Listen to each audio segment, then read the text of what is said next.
A bright future begins with the right education. Are you looking for the best place for your child to learn and grow? Welcome to a school where learning is joyful, creativity is encouraged, and every child is valued. At our school, learning is joyful, meaningful, and inspiring. We focus on academics, creativity, discipline, and overall development. A safe and caring environment where every child shines. Admissions open for the academic year 2026-27 from pre-KG to grade 10th. Contact us 8618131401 for more queries. Enroll today, build a bright future for your child at Sri Gadadri English Public School. ಗೋಮಾಳ ಜಮೀನು ರಕ್ಷಣೆ ಮಾಡುವಂತೆ ಕೋರಿ ಪ್ರತಿಭಟನೆ. ಶಿಡ್ಲಘಟ್ಟ ತಾಲೂಕಿನ ವರದನಾಯಕನಹಳ್ಳಿಯ ಗೋಮಾಳ ಜಮೀನಿನ ಒತ್ತುವರಿ ತೆರವುಗೊಳಿಸಿ ಗೋಮಾಳದಲ್ಲಿ ಜಾನುವಾರುಗಳನ್ನು ಮೇಯಿಸಲು ಬಿಡಲು ಕ್ರಮ ವಹಿಸುವಂತೆ ಆಗ್ರಹಿಸಿ ಗ್ರಾಮದ ಕಲಾವಿದ ಈದರೆ ಪ್ರಕಾಶ್ ತನ್ನ ಕುಟುಂಬ ಸಮೇತ ತಾಲೂಕು ಕಚೇರಿ ಎದುರು ಪ್ರತಿಭಟನೆ ನಡೆಸಿದರು.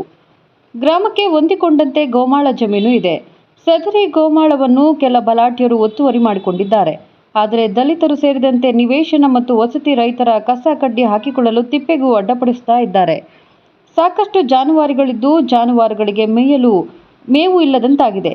ಗೋಮಾಳದಲ್ಲಿ ಜಾನುವಾರುಗಳನ್ನು ಮೇಯಲು ಬಿಡದಂತೆ ಬಲಾಢ್ಯರು ಅಡ್ಡಿಪಡಿಸುತ್ತಿದ್ದಾರೆ ಎಂದು ದೂರಿ ಈದರೆ ಪ್ರಕಾಶ್ ತನ್ನ ಪತ್ನಿ ಮಕ್ಕಳೊಂದಿಗೆ ಅಂಬೇಡ್ಕರ್ ಭಾವಚಿತ್ರ ಹಿಡಿದು ಕುರಿ ಮೇಕೆಯೊಂದಿಗೆ ವರದನಾಯಕನಹಳ್ಳಿಯಿಂದ ತಾಲೂಕು ಕಚೇರಿಯವರೆಗೂ ತಮಟೆ ಬಾರಿಸಿಕೊಂಡು ಪಾದಯಾತ್ರೆ ಮೂಲಕ ಆಗಮಿಸಿ ಪ್ರತಿಭಟನೆಗೆ ಕುಳಿತರು. ನಮ್ಮ ಕುಟುಂಬ ಸೇರಿದಂತೆ ಗ್ರಾಮದ ಅನೇಕ ಕುಟುಂಬಗಳು ಜೀವನೋಪಾಯಕ್ಕಾಗಿ ಗೋಮಾಳ ಜಮೀನಿನ ಮೇಲೆ ಅವಲಂಬಿತವಾಗಿದೆ. ಅದನ್ನು ಉಳಿಸಿಕೊಳ್ಳಬೇಕು ಹಾಗೂ ಅಕ್ರಮಗಳನ್ನು ತಕ್ಷಣ ತೆರವುಗೊಳಿಸಬೇಕು ಎಂದು ಅವರು ಒತ್ತಾಯಿಸಿದರು. ಜೊತೆಗೆ ತಾಲೂಕಿನಲ್ಲಿನ ಭ್ರಷ್ಟಾಚಾರ ಸಮಸ್ಯೆಗಳು, ಅಭಿವೃದ್ಧಿಗೆ ಅನುದಾನಕ್ಕಾಗಿ ಸದನದಲ್ಲಿ ಮಾತನಾಡುವ ಕ್ಷೇತ್ರದ ಶಾಸಕರು ದಲಿತರಿಗೆ ಆಗುತ್ತಿರುವ ಸಮಸ್ಯೆಗಳ ಬಗ್ಗೆಯೂ ಸದನದಲ್ಲಿ ಪ್ರಸ್ತಾಪಿಸಬೇಕು ಮತ್ತು ಸ್ಥಳೀಯವಾಗಿ ಸಮಸ್ಯೆ ನಿವಾರಿಸಲು ಗಮನ ಹರಿಸಬೇಕು ಎಂದು ಆಗ್ರಹಿಸಿದರು. ತಹಸೀಲ್ದಾರ್ ಗಗನ ಸಿಂಧು ಅವರು ಈದರೆ ಪ್ರಕಾಶ್ ಅವರ ಮನವಿ ಆಲಿಸಿ ಗೋಮಾಳ ಜಮೀನಿನ ಒತ್ತುವರಿ ತಡೆಯಲು ಅಧಿಕಾರಿಗಳೊಂದಿಗೆ ಚರ್ಚಿಸಿ ಕ್ರಮ ಕೈಗೊಳ್ಳಲಾಗುವುದು ಎಂದು ಭರವಸೆ ನೀಡಿದರು.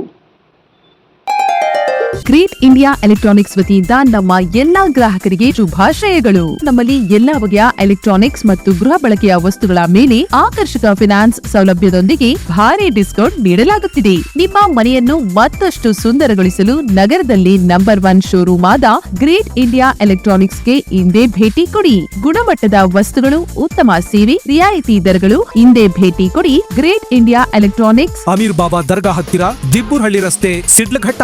ಕರೆ ಮಾಡಿ 8861043315. ಒಟ್ಟಾರೆಯಾಗಿ ಇಲ್ಲಿ ಏನು ದಲಿತರ ಅಂತಲ್ಲ, ಅದರಲ್ಲಿ ಸವರ್ಣೀಯರಿಗೂ ಕೂಡ ಬಹಳಷ್ಟು ನಿರ್ಗತಿಕರಿದ್ದಾರೆ. ಅದು ರಾಜಕೀಯವಾಗಿ ಅದು ಬೇರೆ ಬೇರೆ ರೂಪಗಳನ್ನು ಪಡ್ಕೊಂಡು ಅವ್ರು ಯಾರಿಗೂ ಕೂಡ ಸತ್ಯಾಂಶದಲ್ಲಿ ಗೊತ್ತಾಗ್ತಾ ಇಲ್ಲ. ಬಹಳ ಅಲ್ಲಿ ಅಕ್ರಮ ನಡೆದಿದೆ. ಇವತ್ತು ಏನು ಹೈಟೆಕ್ ಗೂಡ್ ಮಾರ್ಕೆಟ್ ಆಗಿದೆಯಾ, ಇಲ್ಲಿ ಬಹಳಷ್ಟು ಜಮೀನುಗಳು ಬೆಳೆ ಬಾಳ್ತಾ ಇರೋದ್ರಿಂದ 1 ಎಕರೆ 1.5 ಎಕರೆ ಇದ್ರೆ 2 ಎಕರೆ 2.5 ಎಕರೆ 3 ಎಕರೆ ಕಾಂಪೌಂಡ್ಗಳು ಹಾಕೊಳ್ಳೋದಾಗ್ಬೋದು, ಹದ್ಬಸ್ತು ಮಾಡ್ಕೊಳ್ಳೋದಾಗ್ಬೋದು.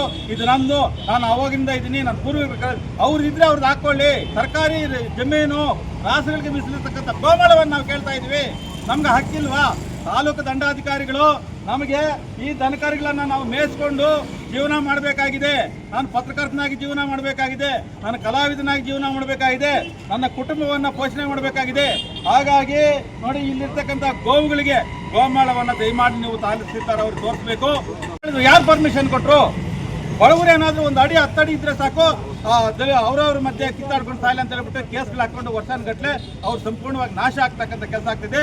ಆದರೆ ಮೇಲ್ವರ್ಗದವ್ರು ಆದರೆ ಅಲ್ಲೆಲ್ಲಿ ಅದಕ್ಕೆ ಸಮಾಧಾನ ಮಾಡಿಬಿಟ್ಟು ಅದು ರಾಜಿ ಪಂಚಾಯತ್ ಮಾಡಿ ಅವರು ಅಭಿವೃದ್ಧಿ ಆಗೋದಕ್ಕೆ ಕಾರಣೀಭೂತರಾಗ್ತಾ ಇರ್ತಕ್ಕಂಥದ್ದು. ಇಲ್ಲಿ ಬಹುತೇಕ ನಮ್ಮ ಗ್ರಾಮದಲ್ಲಿ ಬೇರೆ ಏನಾದ್ರು ಗೊತ್ತಿಲ್ಲ, ಅದು ನಡೀತಾ ಇರ್ತಕ್ಕಂಥದ್ದು. ನಾನು ಕೂಡ ಅನೇಕ ರೀತಿಯ ನೋಡಿದೆ, ಸತ್ಯಾಂಶ ಇದೆ. ಬೇಕಾದ್ರೆ ಒಂದೇ 1 ಅಡಿ 1 ಎಕರೆ ತೋರಿಸ್ಬಿಡ್ಲಿ ಅವರು, ಇಂಥ ಕಡೆ ಗೋಮಾಳ ಇದ್ದೀನಿ ಮೇಸ್ಕೋಪ ಅಂತ ಹೇಳ್ಬಿಟ್ಟು. ನಾನು ಅವರು ಹೇಳ್ದಂತೆ ನಾನು ಕೇಳ್ತೀನಿ, ಇಡೀ ಗೋಮಾಳವನ್ನು ಆಕ್ರಮಿಸ್ಕೊಂಡಿದ್ರೆ ನಮ್ಮದು ಇದೆ, ನಮ್ಮದ್ರಲ್ಲಿ ಏನಾದರೂ ಗೋಮಾಳ ಇದ್ರೆ ಅದನ್ನು ಕೂಡ ಗೋಮಾಳವನ್ನು ನೀವು ಗುರ್ತು ಮಾಡಿ ನಾಗರಿಕರಿಗೆ ಬಿಟ್ಕೊಡಿ. ಅಲ್ಲಿ ಕೂಡ ಚಿಮ್ನಳ್ಳಿ ಅವರು ಒತ್ತುವರಿ ಬಂದು ನಮ್ಗೆ ತೊಂದರೆ ಕೊಡ್ತಾ ಇದ್ದಾರೆ. ಗಡಿ ಸಮಸ್ಯೆ ಇದೆ ಅಲ್ಲಿ. ನಾವು ಯಾರಿಗೆ ಹೇಳೋಣ? ಈ ತಾಲೂಕಿನಲ್ಲಿ ಸಾಮಾಜಿಕ ನ್ಯಾಯ ಸಿಗ್ಬೇಕಂತ ಹೇಳ್ಬಿಟ್ಟು ಇಲ್ಲ ಆಗಿರ್ತಕ್ಕಂಥ ಅಕ್ರಮಗಳ ಬಗ್ಗೆ ಸದನದಲ್ಲಿ ದನಿ ಮಾಡ್ತಕ್ಕಂಥ ಶಾಸಕರಿಗೂ ಕೂಡ ನಾನು ವಿನಮ್ರತೆಯಿಂದ ನಾನು ಮನವಿ ಮಾಡ್ತಾ ಇದ್ದೀನಿ. ಶಾಸಕರೇ, ನೀವು ಅಚ್ಚುಮೆಚ್ಚಿನ ನಾಯಕರು, ಜನನಾಯಕರು ಅಂತೇಳಿ ಹೇಳಲಿಕ್ಕೆ ಬರ್ತಾ ಇದ್ರ. ನಮ್ಮ ವರದನಾಯಕನಹಳ್ಳಿ ಗ್ರಾಮದಲ್ಲಿ ಉಸಿರು ಕಟ್ಟಿದ ವಾತಾವರಣ ದಲಿತರು ಮತ್ತು ಅನೇಕ ಬಡವರಿಗೆ, ಸವರ್ಣೀಯರಿಗೂ ಕೂಡ ಆಗಿದೆ. ನಿಜವಾಗ್ಲೂ ಕೂಡ ನಮಗೆ ನೀವು ನ್ಯಾಯ ಕೊಡಲೇಬೇಕು, ಬಂದು ವೀಕ್ಷಣೆ ಮಾಡಲೇಬೇಕು. ಎಷ್ಟು ಅಕ್ರಮ ಇದೆ, ಎಷ್ಟು ಒತ್ತುವರಿ ಆಗಿದೆ ಅಂತಕ್ಕಂಥದ್ದು ತನಿಖೆ ಆಗಲೇಬೇಕು ಅಂತೇಳಿ ಈ ಸಂದರ್ಭದಲ್ಲಿ ಒತ್ತಾಯ ಮಾಡ್ತಾ ನಮಗೆ ಬದುಕೋದಕ್ಕೆ ಸಾಮಾಜಿಕ ನ್ಯಾಯ ಕೊಡಬೇಕಂತೇಳಿಬಿಟ್ಟು ಸಾಂಕೇತಿಕವಾಗಿ ಈ ಒಂದು ಹೋರಾಟವನ್ನು ಬಂದಿದ್ದೀವಿ. ಇದಕ್ಕೆ ಸರ್ಕಾರಿ ಗೋಮಾಳ ಇಲ್ಲದೆ ಎಲ್ಲನೂ ಆ ಥರ ಭೂಮಾಲೀಕರು ಆಕ್ರಮಿಸ್ಕೊಂಡ ಸರ್ಕಾರಿ ಜಮೀನು ನಾವು ಎಲ್ಲಿಗೆ ಹೋಗೋದು? ಆಯಿತು, ಈಗ ನಿಮ್ಗೆ ಇಷ್ಟೆಲ್ಲ ನಿಮ್ಗೆ ಅನ್ಯಾಯ ಆಗಿದೆ ಅಂತ ನೀವು ಹೇಳ್ತಾ ಇದ್ದೀರಿ. ನಿಮ್ಗೆ ಅನ್ಯಾಯ ತಾನೇ ನೀವು ಹೇಳ್ತಾ ಇರೋದು. ನಿಮ್ಗೆ ಅನ್ಯಾಯ ಎಲ್ಲ ಬೇರೆ ಸಮುದಾಯಕ್ಕೆ ಅನ್ಯಾಯ ಆಗಿದೆ ಅಂತ ಹೇಳ್ತಾ ಇದ್ದಾರೆ. ನಮಗೂ ನಮ್ಮಂಥ ಅನೇಕ ಬಡವರಿಗೆ ಅನ್ಯಾಯ ಅನ್ಯಾಯ ಆಗಿದೆ. ಆಗಿದೆ ಅಂತ ಹೇಳ್ತಾರೆ.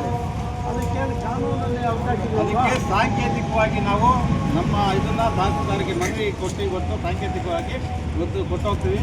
ಅದಕ್ಕೆ ಅವರೇನೋ ಸ್ಪಂದಿಸಲಿಲ್ಲ ಅಂದರೆ ನಾವು ಇಲ್ಲಿ ಉಗ್ರವಾದಂಥ ಪ್ರತಿಭಟನೆಯನ್ನು ಇಲ್ಲಿ ಇದು ಮಾಡ್ತೀವಿ.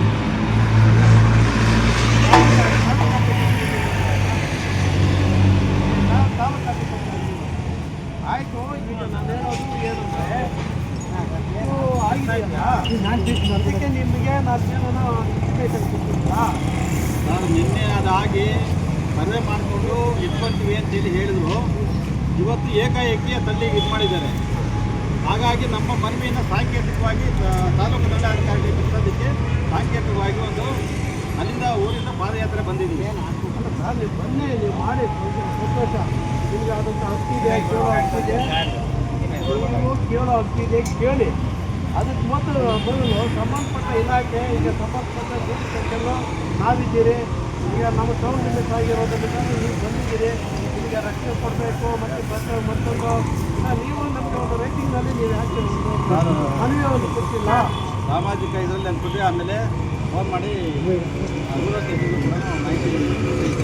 ಮಾಹಿತಿ ಕೊಡೋದಕ್ಕೆ ಇದು ಮಾಡಿ ಇನ್ನೊಂದು ಸಣ್ಣ ಮಿಸ್ಟೇಕ್ ಇರುತ್ತಪ್ಪ, ನೋಡ್ಕೊಂಡು ಜವಾಬ್ದಾರಿ ಯಾರು? ಅಲ್ಲಿ ನಮಗೆ ಈಗ ನಮಗಲ್ಲಿ